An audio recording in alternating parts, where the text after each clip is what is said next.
वहां पर उनको बेघर कर दिया गया। महाराष्ट्र में आप देखिए कुरैश कम्युनिटी कितने हफ्ते वो लोग स्ट्राइक पर थे, क्यों? क्योंकि गौ रक्षक उनको तंग कर रहे थे।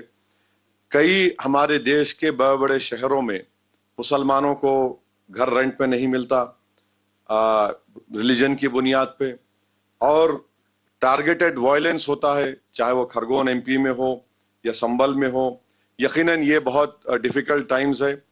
मुसलमानों को ऐसे नेताओं की जरूरत है जो संविधान को इस्तेमाल करके जो पुलिस ऑफिसर बायस रहेगा उससे आर्ग्यू करना, जो चीफ मिनिस्टर अपनी कॉन्स्टिट्यूशनल ड्यूटी को नहीं निभा रहा उससे मुकाबला करना जमहूरी तरीके से, और कोर्ट्स में गवर्नमेंट को अकाउंटेबल बनाना। तो ये उसी वक्त होगा जब मुस्लिम लीडरशिप बनेगी। अब हमारी पार्टी क्या चाहती है, मैं आपको लिख के दे रहा हूं, हम कोई मंत्री बनना नहीं चाहते। हमारे को कोई मतलब नहीं है मंत्री बनने का, क्योंकि हमारे को मालूम मंत्री बने तो संतरी भी अपॉइंट नहीं कर सकते आप। तो हमारा मामला क्या है कि हम जो सिविक कम्युनिटीज है, मुस्लिम एरियाज में, दलित एरियाज में जाके देखिए बेसिक कम्युनिटीज नहीं है, एजुकेशन के स्कूल्स नहीं है, हेल्थ केयर का सिस्टम नहीं है, और डेमोक्रेसी वर्क करना।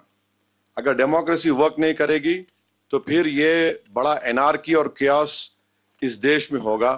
ये इन शॉर्ट मुझे बोलना था, मैं बोला हूं। बहुत बहुत शुक्रिया। अब आपके हवाले साहब।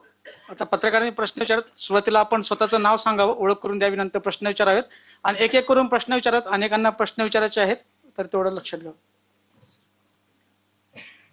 मैं मंगेश पलुपकर बात कर रहा हूँ, सकाळ न्यूज़पेपर से चीफ रिपोर्टर हूँ।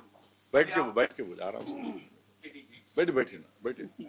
आप मेरे को खड़ा होने नहीं दिया, आप कैसे खड़े हो जाते? अभी आपने बताया कि आपका पार्टी का एक्सपेंशन रूट मैप क्या रहेगा, लेकिन इसमें एमआईएम पार्टी ये मुस्लिम लोगों के लिए हित की रक्षा करती है, ऐसा है क्या? नॉन मुस्लिम वोटर्स के लिए एजेंडा आपका क्या रहेगा, और वो सभी क्लास के लिए?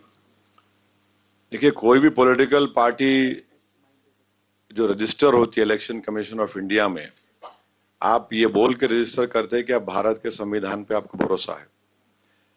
तो यकीनन हमारा बोलना यह है कि जो मार्जिनलाइज सेक्शन है और उनके मार्जिनलाइजेशन का एक एम्पिरिकल डेटा है, चाहे वो लास्ट सेंसस हो,